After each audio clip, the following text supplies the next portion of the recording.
মনের সুখে গান গাচ্ছিলাম আর বাসা খুঁজছিলাম। এমন সময় কোন হৈমন্তীর পো আমার গানের 12টা বাজিয়ে দিল। আমার জামা কাপড় সব গাড়িতে ভিজিয়ে দিল। আব্বে সালা হৈমন্তীর পো, গাড়ি চালাতে জানোস না, আবার গাড়িতে উঠোস কেন?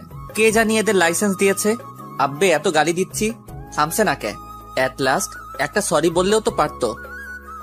ওর তো গাড়ির সব গ্লাস বন্ধ করা, শুনবে কিভাবে? না, এভাবে থাকলে হবে না। হাতের কাছে একটা ইট পাইলাম, জোরসে মারলাম গাড়িতে। হায় হায়, কার গাড়িতে মারলাম? এটা অন্য গাড়িতে লাগলো কেন? আমার 2 বছরের ক্রিকেট অভিজ্ঞতায় একদিনও স্ট্যাম্পের বাহিরে বল যায়নি, কিন্তু এত বড় গাড়িতে কেন মিস হলো? হাতের দিকে তাকালাম না, হাত তো ঠিকই আছে। এবার সামনে তাকিয়ে দেখলাম যে গাড়ি আমায় ভিজিয়েছে সেই গাড়ি সামনে চলে যাচ্ছে। তার মানে যখনই ইট ছুড়লাম তখনই অন্য গাড়ি সামনে চলে আসে। এখন কি হবে? আগে পকেট চেক করি।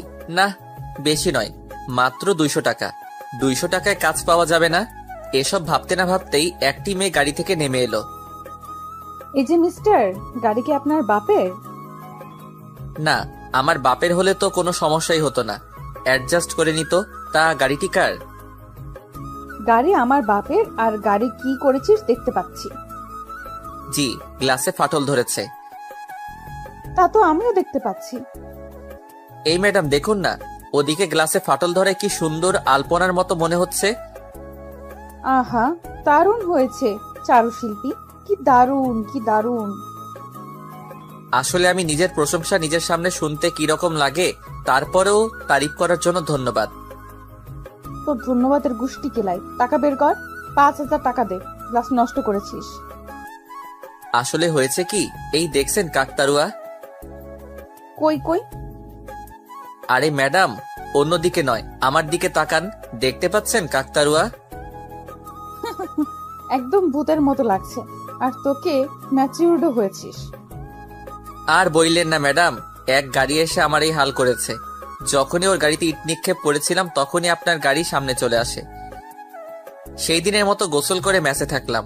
পরদিন সকালে উঠে বাসা খুঁজতে বের হলাম। এক বাসায় দেখতে পেলাম টুলেট বোর্ড দেওয়া, যাই দেখে আসি।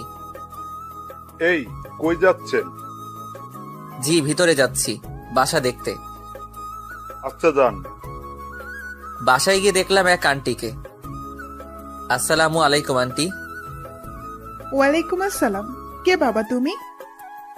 জি আন্টি, আমি বাসা নেওয়ার জন্য আসছি। তা তুমি বিয়ে করেছো? আন্টি, এই বাচ্চা ছেলেটারে দেখে কি মনে হয় বিবাহিত? দেখো, আমরা ফ্যামিলি ছাড়া বাসা ভাড়া দেব না। আন্টি, আমি কোনো ঝামেলা করব না, আমি অনেক ভালো ছেলে।